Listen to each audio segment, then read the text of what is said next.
निग्रह देहासी दंडण नवजे भुकता नग सहावली तरी नित्य नित्य करी आळवण माझा अभिमान भिन्न सुद्यावा।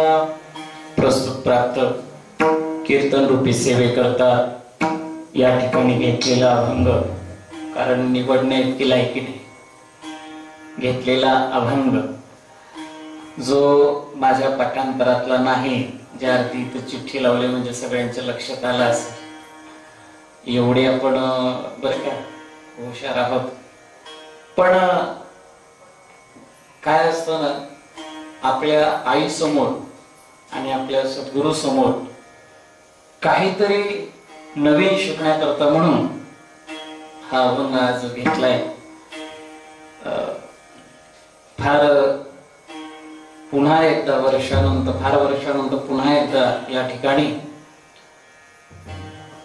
माय माऊलीच्या समोर, पूज्य महाराजांच्या समोर आणि आमच्यासाठी दैवत असणारे आदरणीय परमपूज्य बाबांच्या समोर ही सेवा पुन्हा एकदा प्राप्त झाली। त्याकरता अनेक अनेक साधुवाद, धन्यवाद। आदरणीय सर्व या गावातील सज्जन मायबाप, खरंच सांगायचं म्हणलं तर हा अभंग मी ऐकत असताना मी या अभंगाचं चिंतन राऊत बाबांचं ऐकलं आणि खरं सांगायचं म्हटलं तर ह्या अभंगाची जी स्थिती आहे, हा स्थितीपर अभंग आहे, हा मागणीपर अभंग नाही, स्थितीपर अभंग आहे। प्रकरणामध्ये स्थितीपर प्रकरणामध्ये येतो आणि या अभंगाची विशेषता अशी आहे, जे तुकोबारायांचं जीवन नाही ते जीवन माझं आहे असं सांगत आपल्याला बोध करतायत। विठ्ठल विठ्ठल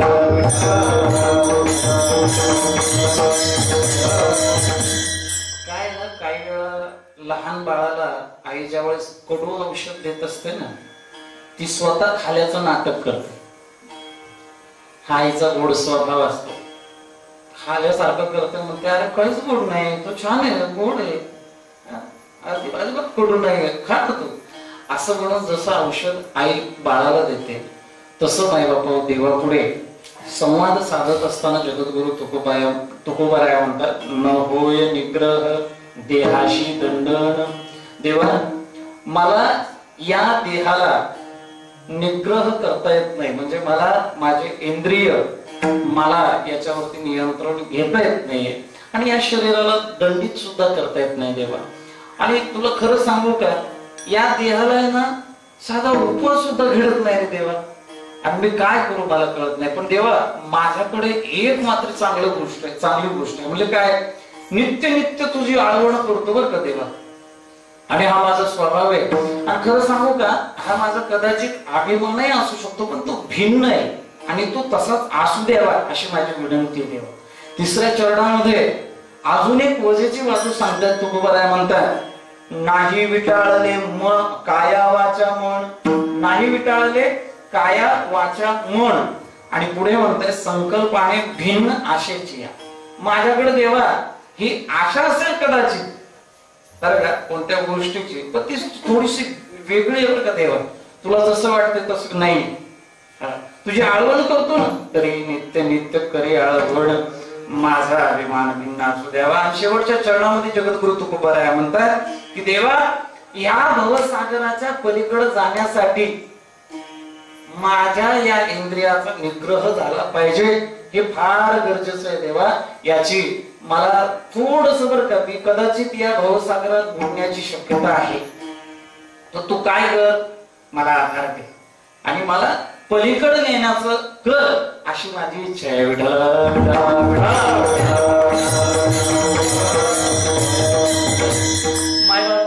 तसं पाहता हा अभंग फार सरळ आणि कोणासाठी येतं, आपल्या सर्वांसाठी।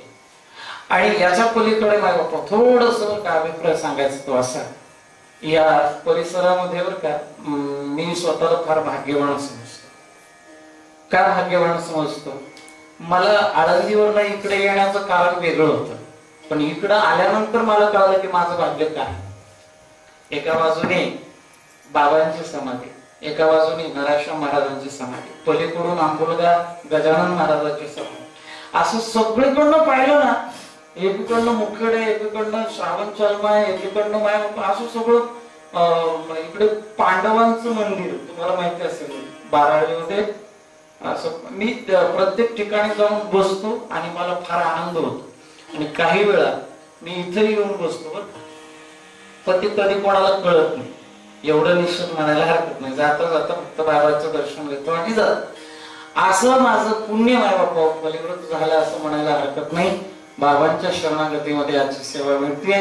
यापेक्षा मोठा लाभ कोणता असू शकतो? एकनाथ बाबा असतील, प्रतोबोधन बाबा असतील, किंवा सर्व सद्भक्त मायबापांच्या चरणी साष्टांग प्रणिपात.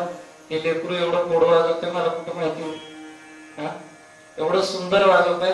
आणि बघा ना, सरळ वाजवणे. मला गोष्टी बाबांची आठवण झाली, म्हणजे गोंधळणे, तंतोतंत तेवढंच वाजवणं. आणि परशुराम दादा तर माझे गुरुबंधू आहेत, आणि विशेष म्हणजे ज्येष्ठ गुरुबंधू आहेत. ते कसं सांगतो, पंढरपूरला आदरणीय परमपूज्य प्रातस्मरणीय जे ठाकरे बाबा म्हणून, ही एक फार गोड बर का व्यक्तिमत्व. मी गुरु म्हणतच नाही त्यांना, व्यक्तिमत्व. मी का गुरु म्हणत नाही त्याला कारण आहे बरं का. त्यांना मी खूप वेळा मागे लागलो की बाबा तुमच्या हातची माळ मला घालायची. ते म्हणले अरे पोचले, तुला पोचले. तसे माझे ते गुरु. आणि दादा पहिल्यापासूनच त्यांच्याकडे होते, त्यांच्याकडेच अभ्यास केलेला. आणि या नात्याने ते ज्येष्ठ गुरुबंधू आहेत. सर्व तुम्ही सद्भक्त मायबाप सर्वांच्या चरणी साष्टांग प्रणिपात करतो. सेवेला प्रारंभ करतो. फार वेळ झालेला आहे. खरं तर आपलं 8 ते 10 म्हणजे कसं आहे, लोकांना सांगावं लागतं. 8ला सांगितलं की 9 पर्यंत पोहोचतात, म्हणून 8 ते 10 होतं. ते आपण असं समजू की 9 ते 11 आहे. विठ्ठल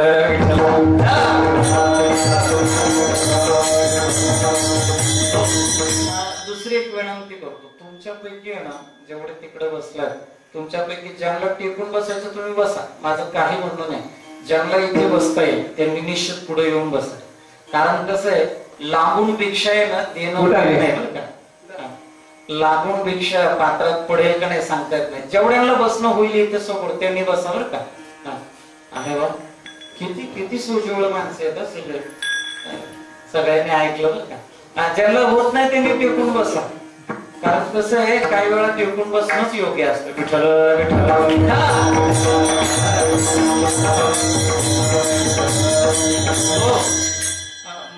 माय तुम्ही पण थोडं पुढे सरकलं तरी चालतं. ठीक आहे, मागून रस्ता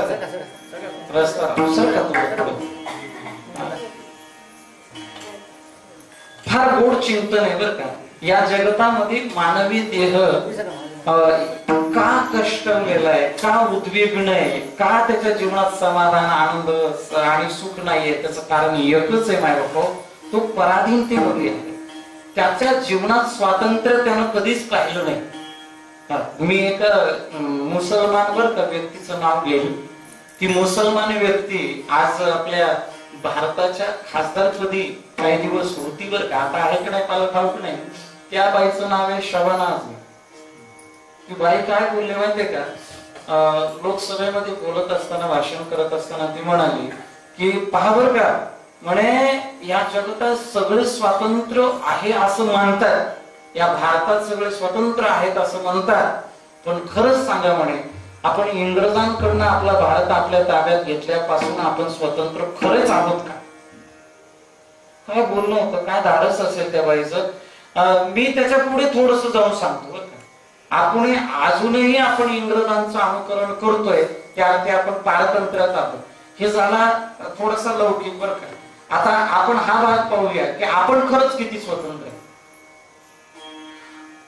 आपण बऱ्याच वेळा म्हणतो या माझ्या डोळ्यांनी पाहिलं, या माझ्या पायानं तिथं गेलो, या माझ्या हातानं ती काम केलं. सगळं आपण माझं माझं जे म्हणतो, खरंच ही पंच कर्मेंद्रिय, पंच ज्ञानेंद्रिय, मन बुद्धी चित्त अहंकार खरंच माझे आहेत का, हा विचार करणं आपण गरजेचं आहे. कारण माय बापा, डोळे जे पाहायची इच्छा करतात आपण तिथं जाऊन पाहतो, पाय नको तिथे जातात, हात नको ते काम करतात.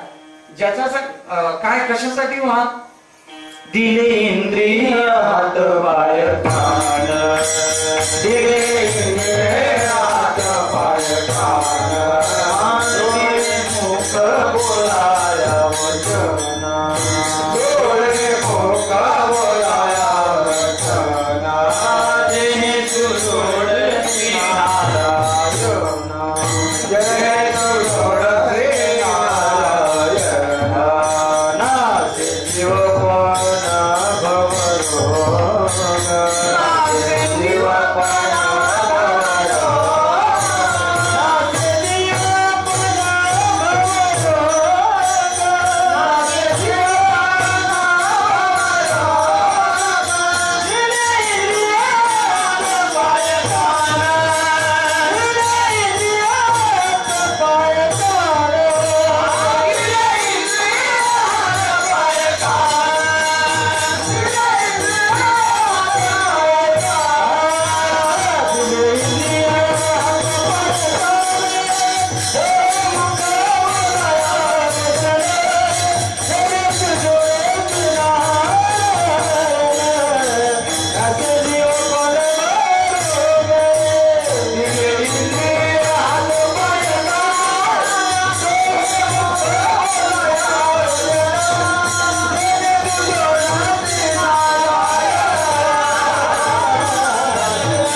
माझे नाही, दिले जे दिलेलं असतं का नाही ते उष्ण असतं आणि ते सोडावं लागतं एक दिवस. म्हणजे हे भेटलेलं जे उष्ण आहे याचा जर सदुपयोग नाही झाला तर अधोगती आहे माय बापा, जर उपयोग चांगला झाला तर सद्गती आहे. आलं का लक्षात? म्हणून हे भेटलेलं प्राप्त झालेलं धन जे आहे पंच कर्मेंद्रिय, कर्मेंद्रियांमध्ये काय काय म्हणले? लिंग, गुदाद्वार, पाय, हात आणि रसना. ज्ञानेंद्रियांमध्ये काय? डोळे, कान, नाक, त्वचा आणि रसना ज्ञानेंद्रियांमध्ये. आणि त्या पलीकडे बरं का, आता आपल्या भारतीय शास्त्रामध्ये संहितेमध्ये असं सांगितलेलं आहे की यांना जर आपल्या ताब्यात घ्यायचं असेल तर क्षम आणि दम माय बापा याचा सहारा घ्यावा लागतो. आता मी फार बोलणं माझ्याने शक्य नाहीये, फक्त मला असं वाटतं की मागणं ऊर्जा येते ती तुम्हाला भेटते, हे महत्वाचं आहे. लक्षात घ्या, या बाह्य इंद्रियांना एखादी वेळेस माय बापा आपल्या ताब्यात घेता येईल बरं का, पण जे दिसत नाहीये अंतकरण चतुष्ट ज्याला म्हणतात माय बापा, मन, बुद्धी, चित्त, अहंकार, याच्यावरती ताबा कसा मिळवायचा? हा दम या साधनेतून माय बापा आपल्याला या इंद्रिय कर्म आणि ज्ञानेंद्रियांवरती काहीतरी ताबा घेता येईल, त्याला माय बापा जवळ घेता येईल काहीतरी आपल्याला बरं का. एक आमच्या भागवतामध्ये फार गोड गायला जात, देखना इंद्रियों के न घोड़े बगे, देखना इंद्रियों के न घोड़े बगे, इनमें हरदम सैयों के कोड़े लगे, इनमें हरदम सैयों के कोड़े लगे, अपने रथ को सुमार्ग लगाते चलो, कृष्ण गोविंद गोपाल गाते चलो. हा रथ कोणता आहे म्हणले? हा देहरूपी रथ आहे, देहरूपी रथ. मग या देहरूपी रथाचे घोडे कोणते आहेत? तर हे कर्म ज्ञान रूपी इंद्रिय आहेत बरं का. हा पण याच्यामध्ये काय होतो? संयम रूपी चालकाला आपण त्याला ताब्यात घेऊ शकतो. काय सांगितलं? देखना इंद्रियों के न घोडे भगे. घोड्याचा लगाम आपल्या हातात पाहिजे का मोकळा पाहिजे? कसा पाहिजे? मग मुखेडला जाणारे अगोदरच ठरवतात खिचडी कोणत्या हॉटेलमध्ये खायची, चहा कुठे प्यायचा, हे अगोदर ठरवतात. म्हणजे हे पराधीनता आहे बाबा, आपण आपल्या हे इंद्रिय आपल्या ताब्यात नाहीत. आलं का लक्षात? माणसं बाबा कधी बघा बरं का, लग्नाला जाणारी माणसं पहिलं विचारतात काय? मुलगी कशी? विचारतात का? असं मुलगा कसा आहे विचारतात का? हा सगळ्यात आधी काय बेत आहे, बेत काय आहे हे विचारतात. का? ही माय बाप ही जी रचना आहे ना, कशासाठी लाचवली पाहिजे? ते जीवेन सोडी हा लाचावले मन. पण कोणती गोडी लागली पाहिजे माय बाप. पण आपण इकडे नाहीच आहे. खरं सांगायचं म्हणलं तर हा ताबा सुटलेला आहे आपल्या देहावरचा. कर्मेंद्रियाचा असेल, ज्ञानेंद्रियाचा असेल, मन बुद्धी चित्त अहंकार. थोडक्यात बरं का आमचे गुरुदेव फार गोड बोलतात. गुरुदेव काय म्हणतात नाही कळत. अहंकाराचा वारा अंतःकरण चतुष्टाची शेवटची पाहिजे. अहंकाराची ही आपल्याला त्याचा वारा सुद्धा लागला नाही पाहिजे. न लागे माझ्या विष्णुदासा. हा बरं. आता दुसरी गोष्ट अशी चित्त. तिसरी गोष्ट चित्त मोहिये नंदाच्या नंदने तुका म्हणे गरुड बजे. हा बरं का. चित्ताने काय केलं पाहिजे माय बाबा. चित्ताचं काम तेच आहे. पण आमचं माय बाबा चित्त नाही नामी तरी ते व्यर्थ. चित्त नाही नामी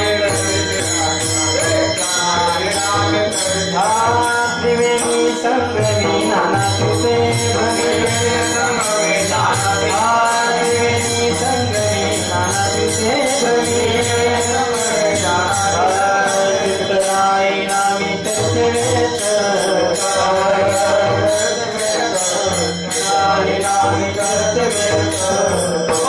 माय बाबा मला सांगा.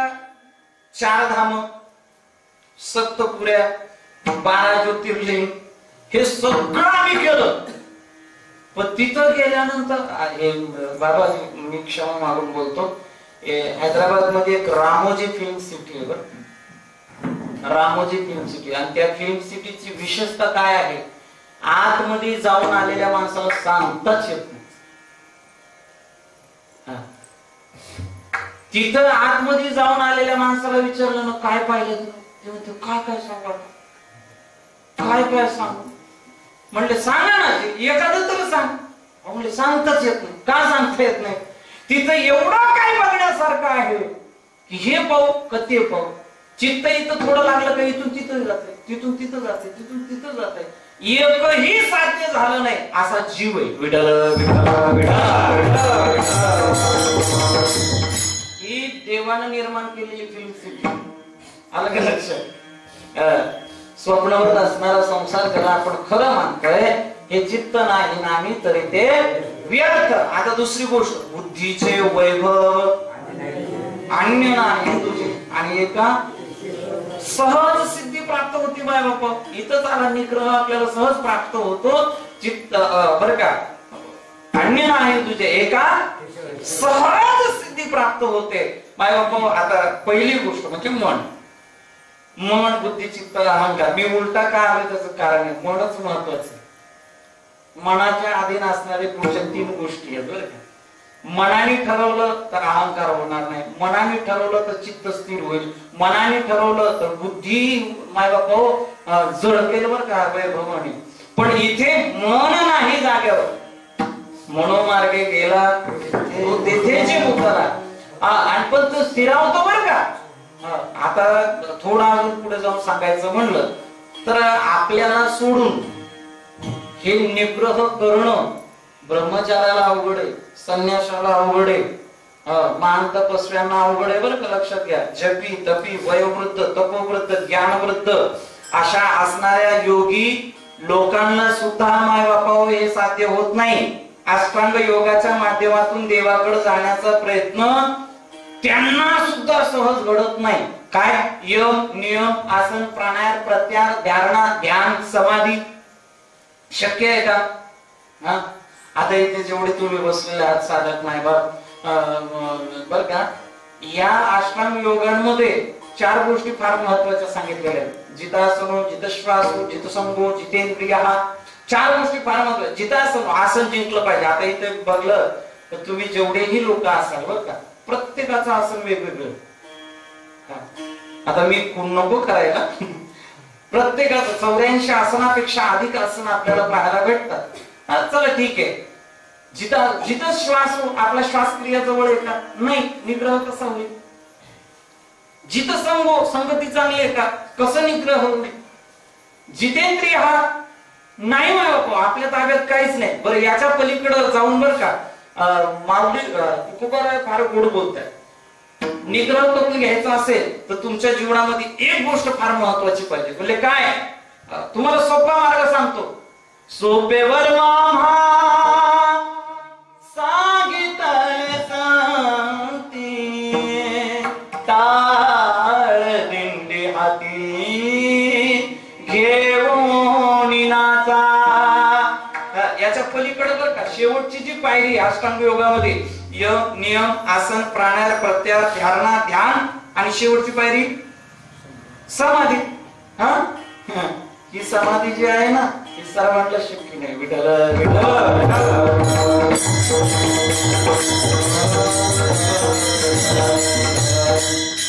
समाध्या अनेक असतात पण अशा फार कमी समाध्या असतात जिथं समाधान असतं. बरं का समाध्या अनेक असतात पण तिथेच मी क्षमा मागून बोलतो बरं का, मी नाव नाही घेणार. नागपूर साईडचे फार मोठे एक संत एक कीर्तनकार, त्यांना काय मनात आलं त्यांनी त्यांच्या नातेवाईकाच्या समाध्या बनवल्या. इथं माझी कथाही झाली आणि समाध्या बनवल्या पण पुन्हा येऊन सांगल्या गेलं त्यांना बरं का ही संसारी आहे आणि यांनी 4 आश्रमांचं अनुकरण नाही केलं. ब्रह्मचारी असेल, गृहस्थ असेल, वानप्रस्थ असेल, संन्यास असेल, 4 आश्रमाला जो न्याय देतो त्याला समाधीचा अधिकार आहे. शेवटचं सांगायचं म्हणलं तर निग्रहासाठी समाधी अवस्था, समाधी अवस्था प्राप्त झाल्यानंतर सुद्धा अमृत कसं सहज प्राप्त होतं काय काय हल्ली संप्रदाय निघाले. तुम्हाला 20 मिनिटं समाधी लावतो काय हे काय. आता मी बोलत नाही, माझं बोलणं फार वाचाळ आहे असं मला म्हणतात पण इथं बाबा बसलेत माझा प्रॉब्लेम आहे मोठा.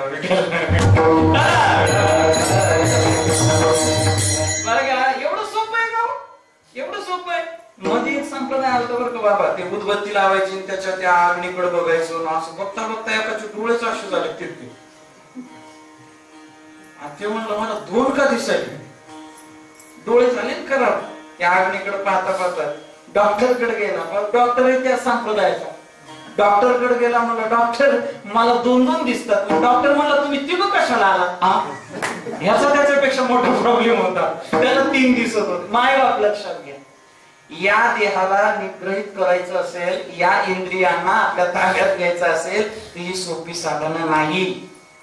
अमृत प्राप्त करून घेण्यासाठी एक क्रिया सांगितलेली आहे. इडा पिंगला आदी या ज्या नाड्या आहेत ना यामध्ये मायबाप प्रमुख नाडी जी आहे ती जागृत करावी लागते. पुन्हा मग षडचक्रापर्यंत यावं लागतं. षडचक्रापर्यंत आल्यानंतर मग तो इथला असणारा अमृत कुंभ डोलावा लागतो आणि तो डोलाय लागल्यानंतर शक्यता आहे अमृत प्राप्तीची. आणि अमृत प्राप्ती कशी होते त्यातच साधना अशी सांगितलेली आहे. योग्यांचं सांगतोय बरं का, आपलं नाही.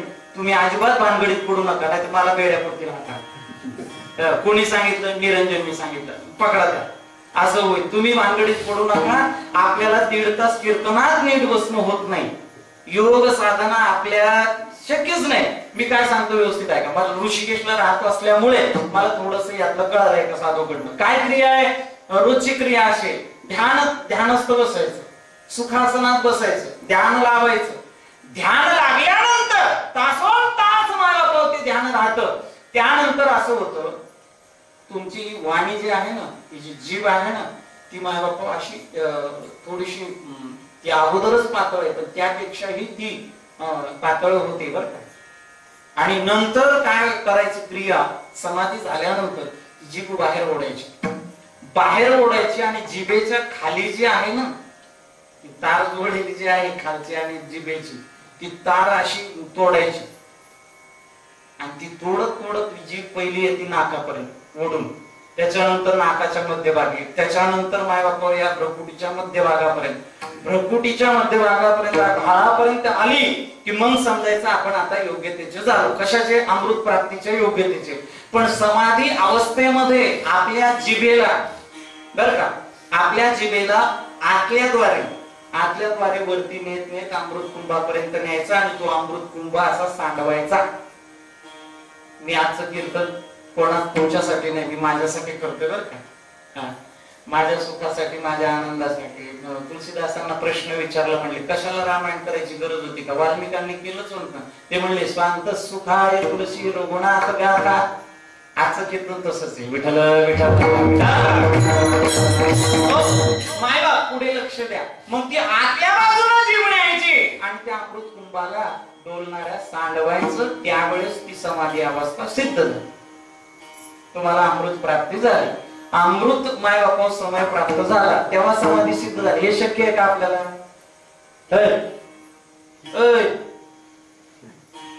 आपल्याला नरम नरम गादी पाहिजे, झोपायला चालायला अशी चप्पल पाहिजे, खायला गरम गरम पाहिजे.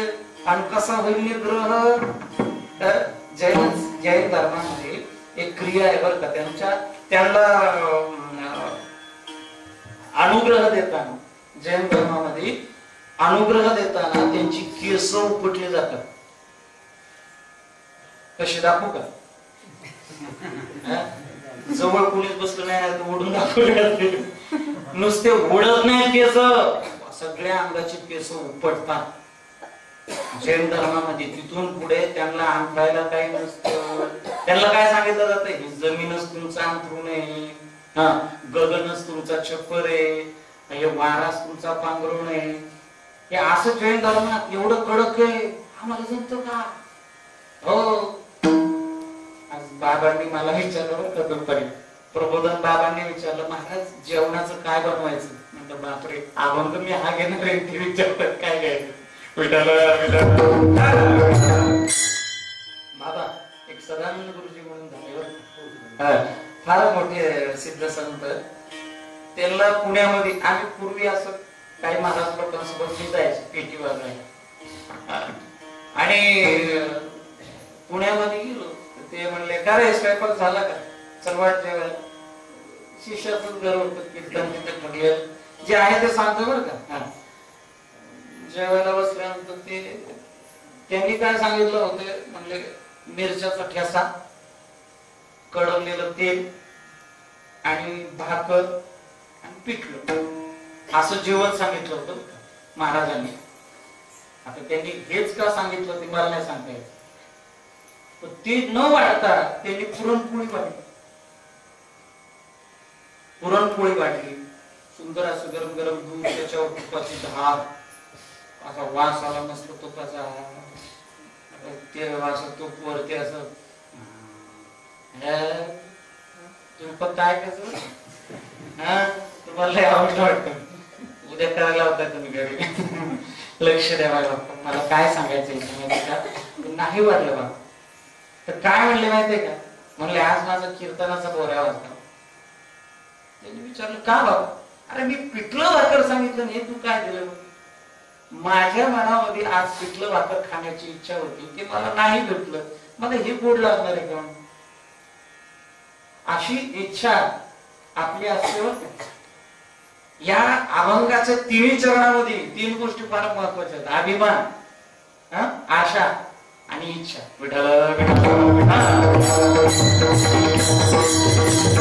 इथे मला एवढंच सांगायचं, न होय निग्रह देहाशी दंडण. तुम्ही सर्व एक कथा जाणून आहात, कदाचित बाबांनी सांगितली असेल ध्रुव बाळाची कथा. ध्रुव बाळाला कळालं की ते माझे पिता आहे. कोण? उत्तानपाद. ते माझे पिता आहे. मग मला आता त्यांच्या मांडीवर बसायचं वगैरे वगैरे. तुम्हाला सगळी कथा माहिती आहे. आईने ढकलून दिलं. मग हे रडत आले ध्रुव आणि आईला म्हणले, आई मला त्या आईने ढकलून दिलं, बाबांच्या मांडीवर बसू दिलं नाही, मला बाबांच्या मांडीवर बसायचं, काय करावं लागेल? आई म्हणली, बाळा तुला एकच पर्याय. काय? तुला बाळा आता काही करून देवाला प्रसन्न करून घ्यावं लागेल. आई देव कुठे भेटतो? जंगलात भेटतो. काय करावं लागतं? काय नाही म्हणले, जंगलात जाऊन त्याचं तप करायचं. ध्रुव बाळ किती अगदी लहान बरं का, 5 वर्षाच्या निघाले. ज्यावेळेस जंगलात जात असताना त्यांना नारद महर्षी भेटले. नारद महर्षींनी माय बापा त्यांची परीक्षा घेतली बरं का. त्या परीक्षेमध्ये उत्तीर्ण झाले. नारदांनी त्यांना माय बापा ओम नमो भगवते वासुदेवाय द्वादशाक्षरी मंत्र दिला. ज्या मंत्राचा माय बापा प्रागट्याचा भाग या मंत्रातून झालेला आहे. नमो भगवते तुभ्यं वासुदेवाय धीमहि प्रद्युम्नाय अनंताय नमो शंकर्षणाय, हा वासुदेव गायत्री मंत्र आहे. याच्यातनं माय बापा द्वादशाक्षरी मंत्राचा प्रागट्य. तर हा जो मंत्र दिला ध्रुवाला मंत्र दिल्यानंतर ध्रुव बाळानं माय बापा 5.5 महिन्यात देवाला प्रसन्न करून घेतलं. मला नवय निग्रह याच्याबद्दल सांगायचं बरं का. अलग किती किती किती वेळा जन्म आलो, किती वावे फजित. आमची अशी अवस्था आहे. आमचा आजही तसाच मेला, बापही तसाच मेला, आणि आम्ही आजा मेला, पंजा मेला, बाप मसना मेला, देखत देखत नातू पण तोही का इथं निग्रह नाही नसल्यामुळे बरं का. लक्षात केवळ ध्रुव बाळाने पहिल्या महिन्यामध्ये फळ, पाणी आणि आहार घेऊन त्यांनी तप केले. तर झालं का ते खायचे फळ वगैरे जे असेल ते खाली पडलेले वगैरे. ध्रुव बाळाला वाटलं आता हा असं भेटायचं नाही, मग काय करू, पालावर पडून खाऊ. म्हणून ध्रुव बाळानं पाला आणि पाणी दुसऱ्या महिन्यामध्ये बरोबर खायला सुरुवात केली. पाणी ते म्हणले असं नाही भेटत, मग आता काय करायचं. म्हणले नुसते पानं खाऊ, पाणी सोडून. मग पानं खाऊन नंतर पाणी, नंतर नुसती हवा, आणि मग मायबापाने ग्रह झाला आणि देव भेटला बर का. पण त्या जोडीला काय करावं लागलं, काय करावं लागलं, आपल्या इंद्रियांचं मायबापा दमन करावं लागलं. अभंगाच्या प्रथम चरणामध्ये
आलेला देव कळत नाही याचं कारण एकच आहे. हनुमंतरायाने तुलसीदासांना मार्ग दाखवला, देव आले, देवानी त्यांना येऊन भेट दिली, पण तुलसीदास तुलसीदासांना नाही कळाले, कारण तुलसीदासांचे अजूनही चर्मचक्षु माय बापा देवाला ओळखण्याच्या योग्यतेचे नव्हते कदाचित. नंतर हनुमंतरायाला सांगावं लागलं, चित्रकूट के घाट पर बाई संत की भी तुलसी चंदन घिसे तिलक करत रघुबीर. तेव्हा कळालं तुलसीदासांना हा देव विठ्ठल विठ्ठल.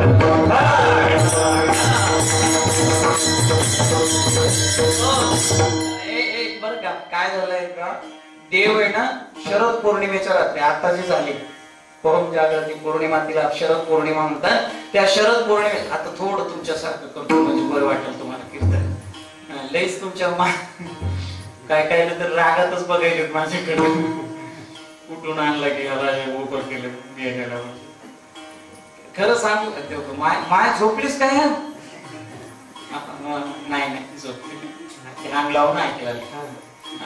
इकडे लक्ष द्या बरं का, थोडं तुमच्यासारखं कीर्तन करतो. काय झालं, शरद पौर्णिमेच्या रात्री त्या वाकड्या पायाच्या कृष्णाला असं पाय ठेवला, मुरली अशी घेतली. बरं लख प्रकाश पडलेला आहे चंद्राचा, आणि तो लख प्रकाश शरद पौर्णिमेचा यमुनेमध्ये असं झळकतोय. यमुना अशी जी लाट यमुनेची आहे त्याच्यामध्ये चांदण्यासारखं माय बापा चांदी सारखा तो चंद्र चमकायला लागला. काय रम्य ठिकाण होतं बरं का, वृक्ष वेली पाने फुले लता अशी बहरून आलेली, आणि भगवंताने वासरी वाजवायला लागले भगवंत वासरी वाजवायला लागले, आणि सर्व गवळणी वेडावे लागले. काय वेडावून गेला सर्व गवळणी. आणि वृंदावनी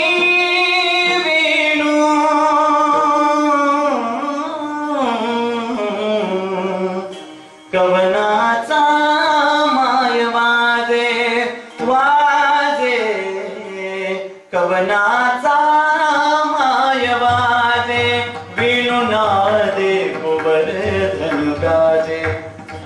किती 21 किलोमीटर असा आणि 21 किलोमीटर असा. मुख्य किती आहे इथून? 12 म्हणजे पलीकडे अजून एक पाळा धरायचा एवढाच. तेवढा डोंगर असा गाजत होता, डोलत होता. वेणू नादे गोवर्धन गाजे. आणि मयूर काय करायचा? उच्च पसरून मयूर विराजे, मज पाहता भासती यादव राव वृंदावनी वेणू.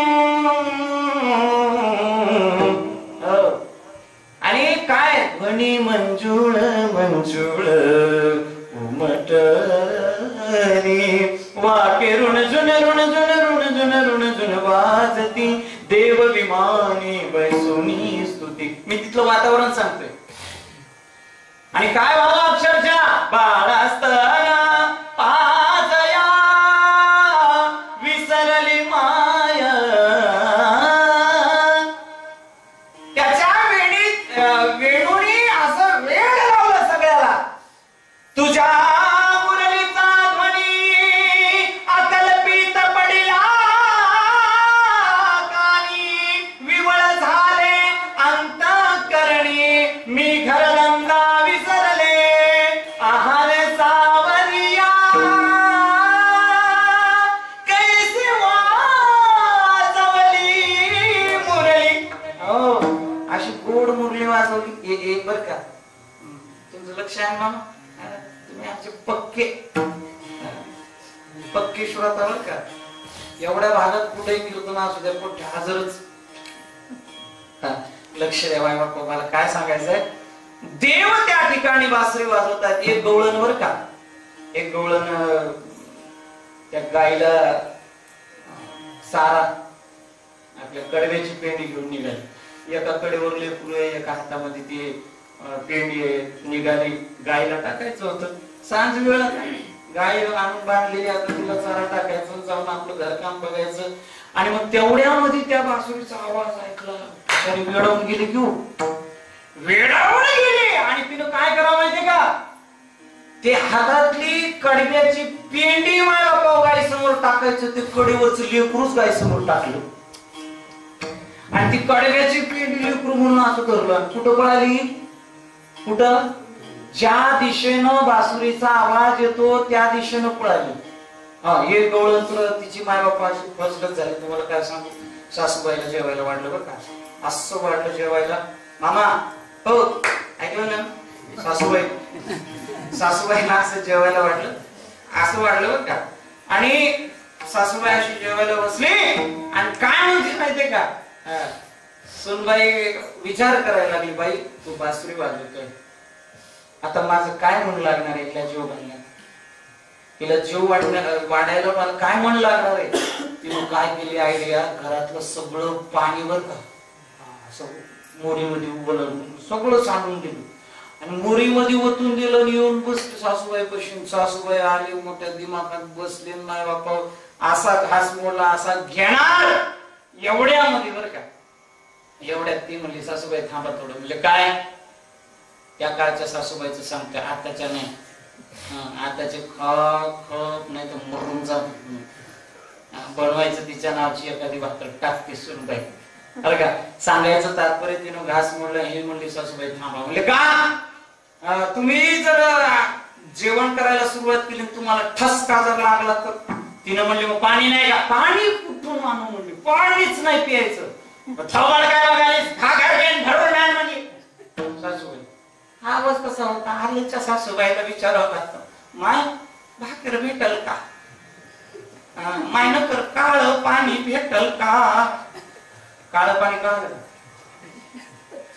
चाय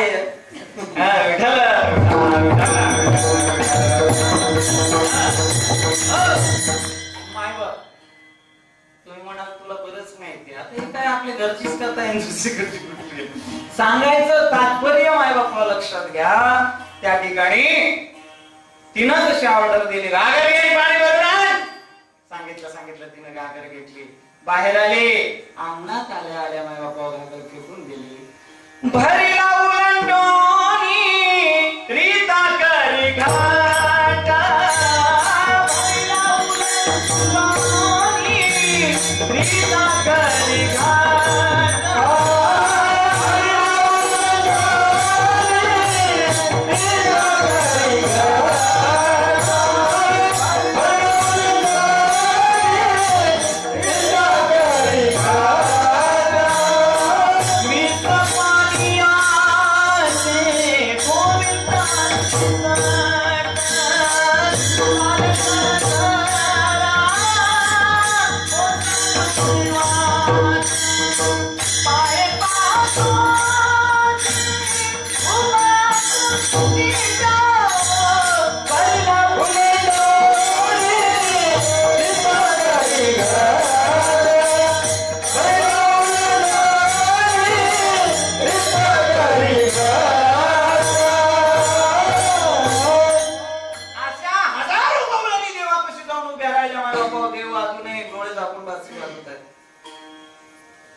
स्वामी अखंडानंद सरस्वती स्वामी महाराजांचे हे थोडंसं चिंतन आहे. स्वामीजी म्हणतायत की त्या बासुरीचं काय महत्भाग्य असेल, बासुरीचं केवढं भाग्य. ती बासुरी कोणत्या पलंगावर झोपती माहितीये का, देवाच्या हाताच्या पलंगावर. उशी कोणती आहे तिची, देवाचं ओठ बासुरीचं. आणि देव अक्षरशः तिचे पायात तो असा. पण बघा बरं का, निग्रह काय आहे तिच्या जीवनातला, त्या बासुरीचा निग्रह काय आहे. एखादी जर बासुरी बनवायची म्हणले तर दादा, एका गाठीला अनेक वेळू येतात बघ. आपण बांबू म्हणतो का वेळू म्हणतो, बांबू. त्या बांबूला कुठे वापरतो आपण, सांगायची गरज नाही का. मला आता तिकडून खालून यावं लागलं, मी तिकडनं आलो, मी त्या पाण्याच्या टाकीत कशी आलं की पोरांना म्हणून, पोरं इथं जाळतात माणसाला. आणि ते पूल चालू आहे ना बांधायचं, खालून गाडी तिकडूनच आणावं लागली हो. मला सांगायचं तात्पर्य लक्षात घ्या, एका गाठीला अनेक वेळू येणं म्हणजे हा परिवार बरं का, घर परिवार. त्या घर परिवारातून कवळ्या असणाऱ्या वेळूला वेगळं करतात, कापतात. केवढा मोठा या ठिकाणी आपल्या परिवारापासून वेगळं. ती काठी आहे ना, ती अनेक दिवस भिजवली जाते पाण्यामध्ये, सडवतात ती काठी. सडवल्यानंतर धारदार चाकून त्याचं माय बापा अहंकार रूपी चर्म काढलं जातं, वरच चर्म काढल्या जातं. असं गरम सळई घेऊन त्याच्यामध्ये असा छेद केला जातो. आतमध्ये जे काम क्रोध लोभ मद वस्त बंब ईर्ष्या अहंकार जे आहे सगळं काढलं जातं, मोकळं झालं. नंतर त्याच्या 7 छिद्र केले जातात. 7 छिद्र, 6 स्वराचे आणि 1 श्वासाचे छिद्र. काय भाग्य असेल. खंडानंद सरस्वती स्वामी महाराज म्हणतात, ही जर समर्पकता, ही जर आपल्यात असणारी विलीनता, हे जर असेल आपली नम्रता, या मुखामध्ये, मुख सुद्धा बासुरी सारखंच आहे बघ. या बासुरीचे 7 छिद्र आहेत या मुखावरती. 2 2 2 आणि 1, किती? 7 छिद्र. या 7 चित्राची समर्पकता, तिथे विलीनता, असणारी नम्रता आणि तिथे असणार माय बाप आपलं संपूर्ण विलीनीकरण जर झालं. डोळे तुम्ही घ्या रे सोबत, तुम्ही ऐका रे काम, हे घे माझे वगैरे वगैरे बरं का. मला सांगायचं इथं एकच आहे, त्या बासुरीचं काय भाग्य असेल. आणि देव आज डोळे झाकून बासरी वाजवत आहेत. बासुरीच्या निनादामध्ये एवढे प्रसन्न झाले देव, डोळे उघडायला तयार नाही, नादावून गेले देव सुद्धा. ती बासरी म्हणते, काय देवा किती उपकार रे, अरे तू श्वास मुक्तोयस माझ्यामध्ये, काय भाग्य माझं. पण निग्रह केवढा मोठा.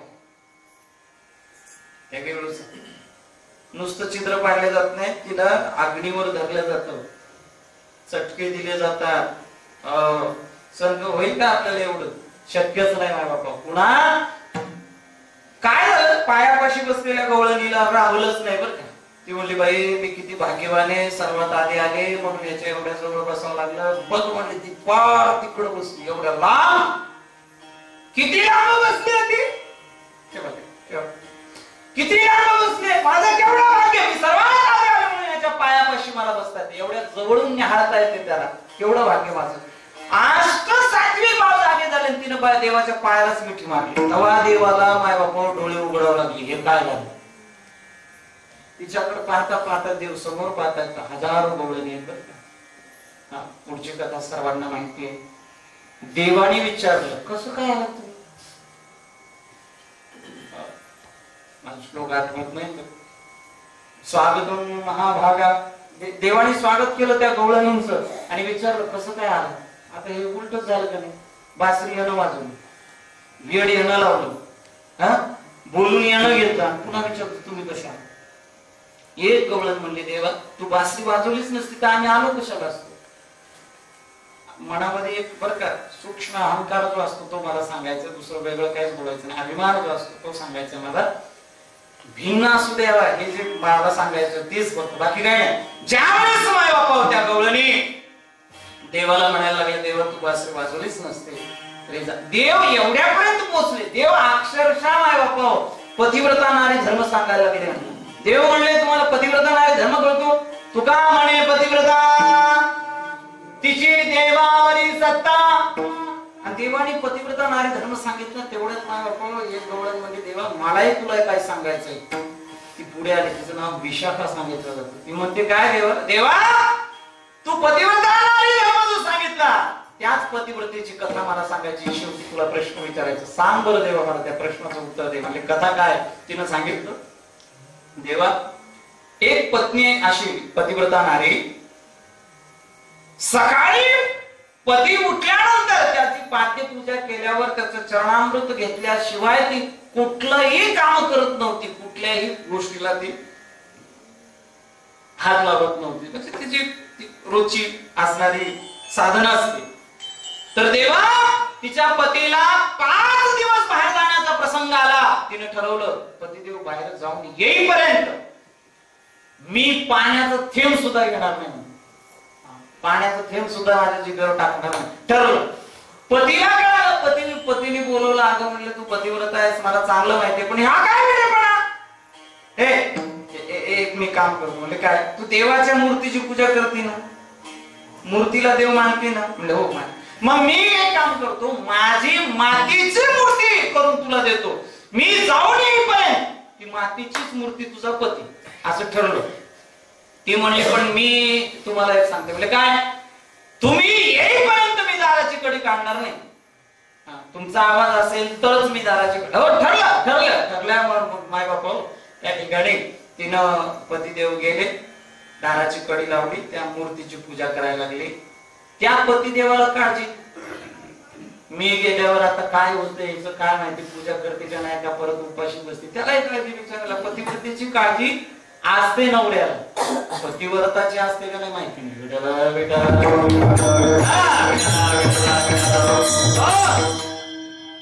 इथे विनोद भरपूर सांगता येते पण मी जाणार नाही तिकडे.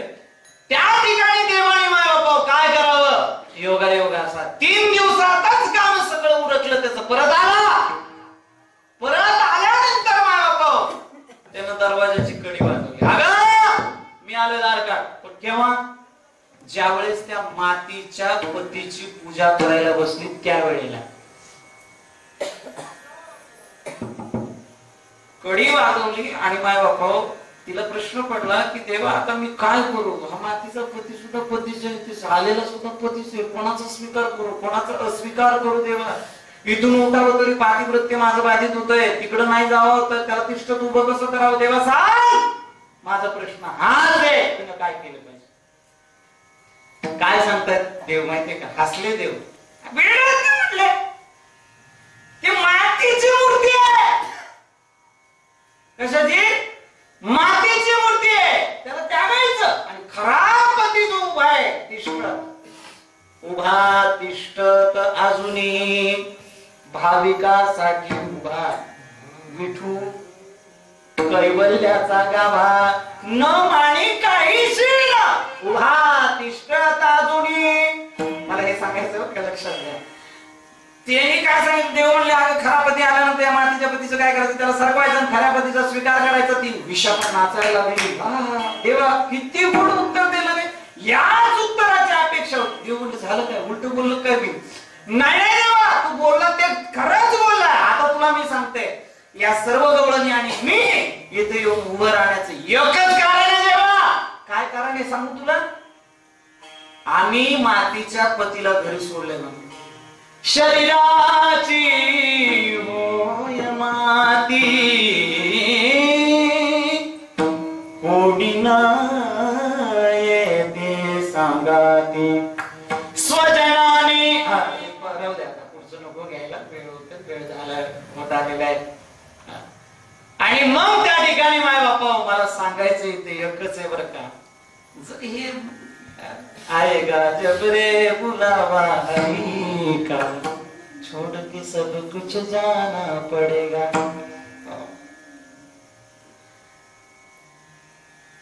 फार भजन या ठिकाणी बरं का. मला आठवत, तू काया नगर का सौदागर तुझे अपने वतन पे जाना है. या देहाबद्दल बोललेलं लक्षात घ्या.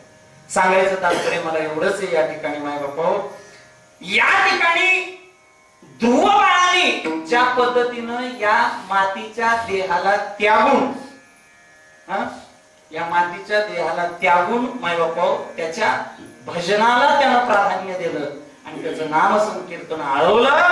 म्हणून माय बापा या ठिकाणी ध्रुव बाळाच्या मनामधला या ठिकाणी असणारा अभिमान प्रगटतो. तुम्ही म्हणाल गवळणीच बोलला आणि ध्रुव बाळाला मध्ये का आणलं, त्याचं कारण सांगतो. इथे तुकोबाराय म्हणतात, माझी जमेची बाजू आहे देवा, तरी नित्य नित्य करी आळवण. माझा अभिमान भिन्न असू द्यावा, तसाच अभिमान या गवळणींना झाला बरं का. देव प्रसन्न झाले, सर्वांसोबत रास खेळतायत. रास खेळत असताना देवाने असं पाहिलं की बऱ्याच गवळणी रास खेळतायत, पण समोर आले की देवाकडे असं बघतात, आतापर्यंत कसं शांतपणे शिकवत होतं ना, आज आता टिपरे खेळाले. हा जो मनातला अहंकार अभिमान जो आहे तो देवाला आवडला नाही. आणि देवाने राधिकेचा हात पकडला आणि तिथून देव पळाले. पुन्हा माझ्या बाप्पा राधिका सुद्धा म्हणले देवा आता मला पळणं होत नाही तुझ्यासोबत, माझे पाय दुखायला लागले. देव एका दगडावर तिला बसवतात, तिचे पाय दाबतायत राधिकेचे. बर का आहे का इथं कोण राधिका एवढी भाग्यवान? कधी नवऱ्यानं पाय दाबला का माहित तुझी? होय हात वरती करावं त्याच्या नवरे. पण एवढं लक्षात ठेवा, ते आला असं तर घरी गेल्यावर हात राहणार 1.5 महिना असा हात गळ्यात घेऊन फिरावं लागतंय. सांगायचं तात्पर्य माय बाप्पा लक्षात घ्या, त्या ठिकाणी भगवंताने राधिकेला सुद्धा सूक्ष्म अहंकार प्रगटलेला मनातला त्यागला आणि देव माय बाप्पा त्या ठिकाणावर निघून गेले. त्या गबराने आल्या राधिकेला म्हणल्या, राधे अगं जेवढं प्रेम तुझ्यावर करतो तेवढंच आमच्यावरती करतो. मग का असं केलं राधे, का असं केलं? त्यावेळेला माय बाप्पा सर्व गवळणी देवाला शोधण्याकरता निघाले. कानया रे कानया रे कानया रे कानया रे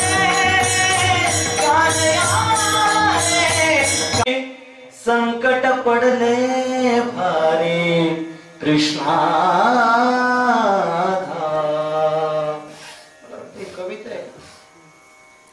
कविता आहे का? बघ काय फार पूर्वी मला वाटतं म्हाताऱ्या लोकांना असेल कविता. बाबा काय कविता आहे का काय? काय काय असतो ते म्हणा बघ बस ते नाही त्याचा चेहरा म्हणला तसं काय नाही. बाबा अधिकार आहे तुमचा. इकडे लक्ष द्या फार बर का. मी थोडं विनोद सांगायचा प्रयत्न करतो. बाबा एकाने एक साधूला प्रश्न विचारला, का देवाला कसं हळवायचं, देवाला कसं बोलवायचं सांगा. खरं सांगू का नाही बाबा, लौकिक जीवनामध्ये वावरणाऱ्या जीवाला देवाच्या प्राप्तीचा मार्ग खरा संतांनी सांगितला, पण तो आम्हाला कळाला नाही. फेटा बांधला कीर्तन केलं म्हणजे परमार्थ नाही. बरं का, माफ करा, मी माझे शब्द नाही बोलत, बाबांचे शब्द आहेत. राहुल बाबा म्हणतात याला परमार्थ म्हणत नाही. आणि या इथे मोठ्या सप्ताहामध्ये आदरणीय परमपूज्य प्रातस्मरणीय सद्गुरू चैतन्य बाबा यांचं कीर्तन झालं. अभंग त्यांनी घेतला होता. संसाराच्या नावे घालून या शून्य वाढता पुण्य धर्म केला. याचं सांगत असताना त्यांनी काय सांगितलं माहितीये का? संसार कशाला म्हणतात? लक्ष द्या, लक्ष द्या. संसार कशाला म्हणतात? हे दिसणार सगळं याला आपण खरं मानतो याला संसार म्हणतात.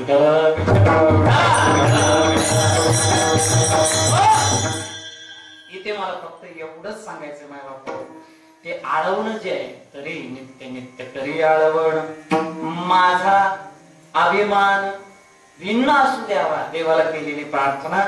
आणि या ठिकाणी तिसऱ्या चरणामध्ये माझ्या बापा नाही विटाळले काया वाचा मन. आता याच्यावरती भरपूर वेळ झाली. याकरता परिसरात आपल्याला कुठे पुन्हा जर सेवा लागली तर मी बोलण्याचा प्रयत्न करेन. आता हे काया वाचा मन बर का. काया काय हो? काया ही पण रे आत्मा हा विठ्ठल. सोप्या भाषा. काया वाचा, ही वाचा कशासाठी खर्च केली पाहिजे? घ्या रे घ्या, घ्या रे घ्या, घ्या रे मुखी नाम घ्या.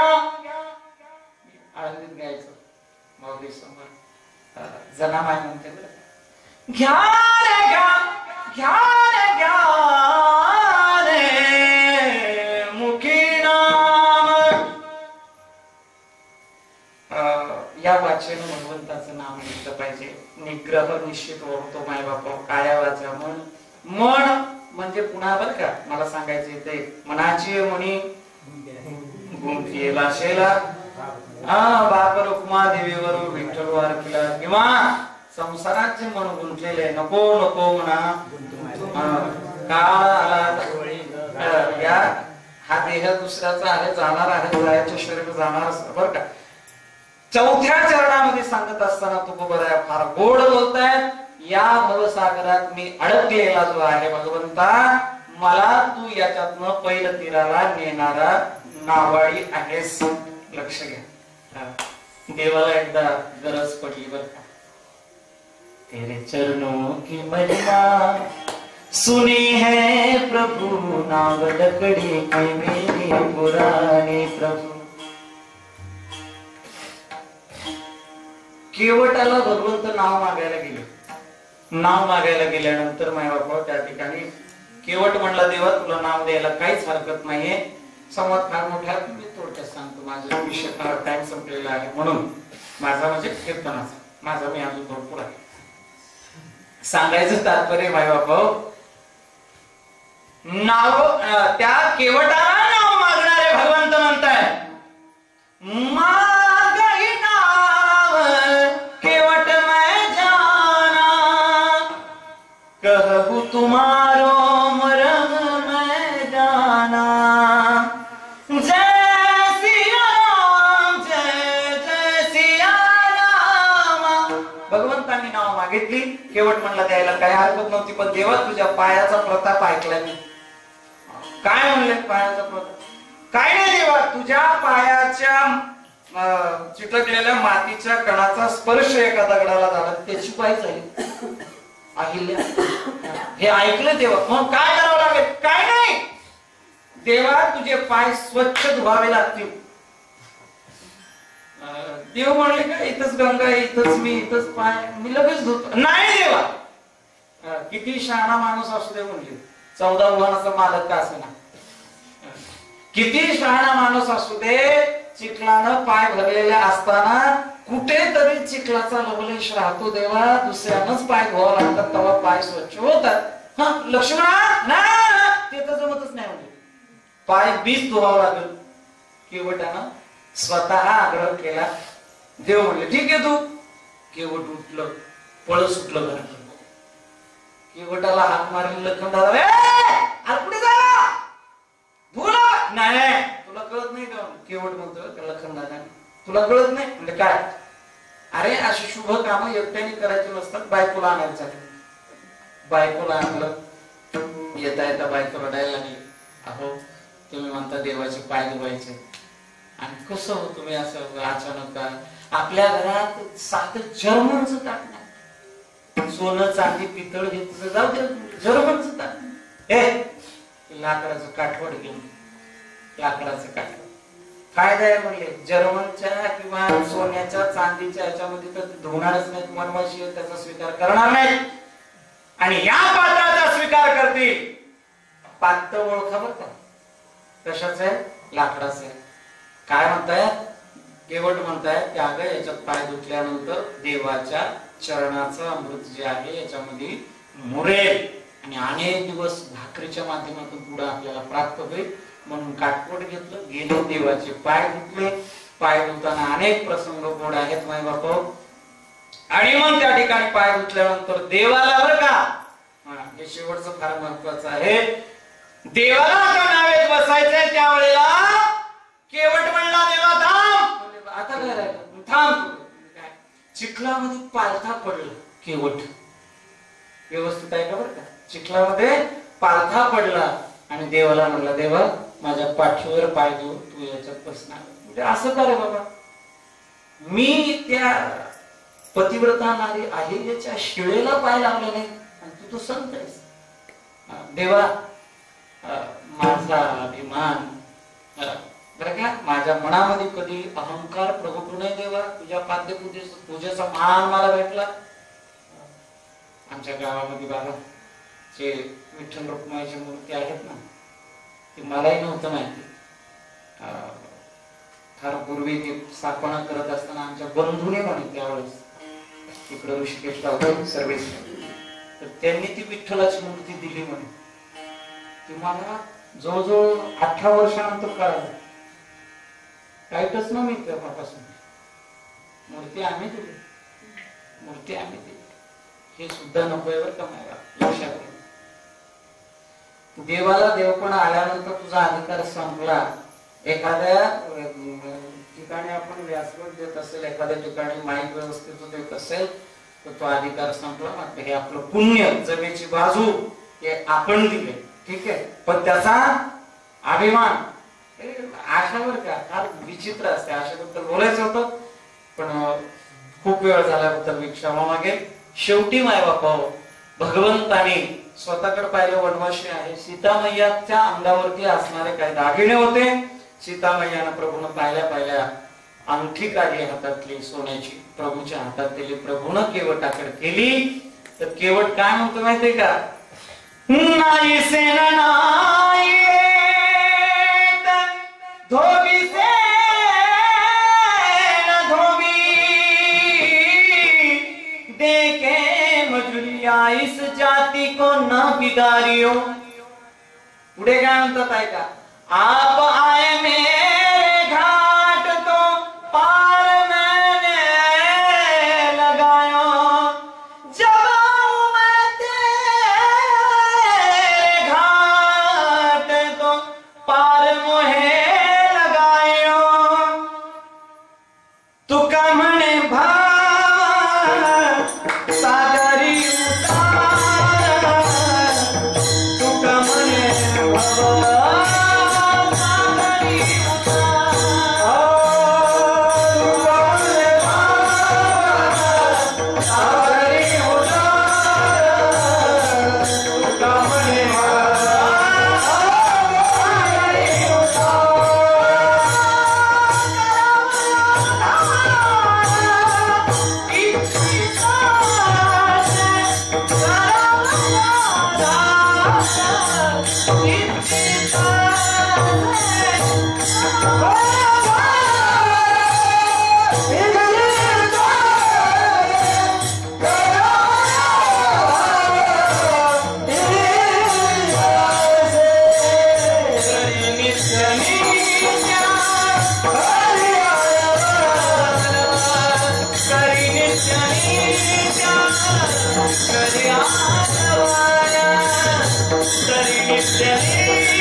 देवाज्ञा झाली बरं का. हार्ट फेलने ते गेले. उदगीरचे चांगले संगीतज्ञ कीर्तनकार अर्जुन महाराज गेले. मी या व्यासपीठावरून त्यांना श्रद्धांजली वाहतो. पण मायबापा खरं सांगू का, हे सुद्धा का झालं असेल तर त्याला एकच कारण आहे, आपला देह आपल्या ताब्यात नाही. आलं का लक्षात? मगाशी आदरणीय प्रबोधन बाबा त्यांच्याशी बोलत असताना मी सांगितलं, माझ्याकडे एक मुलगा आहे बरं का, अनाथ आहे, बिचारा गाई सांभाळतो बरं का. त्याला रोज म्हणतो, अरे मोठा जरा स्वच्छ करत जा, शेण काढत नाही तू, तशाच गाई आणून बांधतो, तू करूच ना. एक दिवस मला काय झालं काय माहिती, काल का परवाच्या दिवशी मी गेलो, कंबर पोचली, काय जास्त वेळ नाही, 20-25 मिनिटं लागले असतील. शेण काढलं, सगळं पोटाचं आडून काढलं, एवढंच काम केलं, बाकी काहीच नाही. सेम भरून त्या टोपल्यात टाकलं आणि ते टोपलं ओढून न्यायचं, पोरगा करतो, एवढंच केलं बरं का बाबा. अजून एक पेटा दुखतो, अजूनही दुखतंय बरं का माझ्या कळलं. मी मगाशी प्रबोधन दादाला सांगितलं, या देहाला आपण नुसतं नुसतं रोगी करून टाकलं,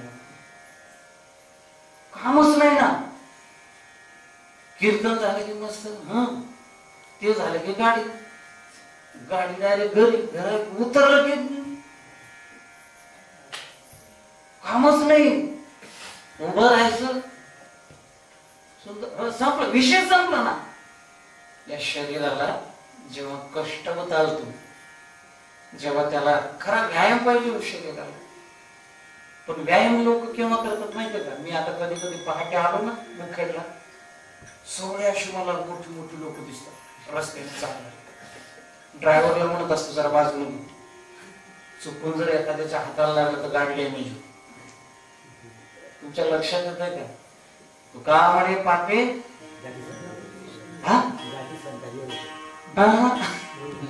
तू का म्हणे, ते बरोबर आहे तुमचं, येती रोगाची मला हे सांगायचं, तुमचं बरोबर असेल, आहेच बरोबर.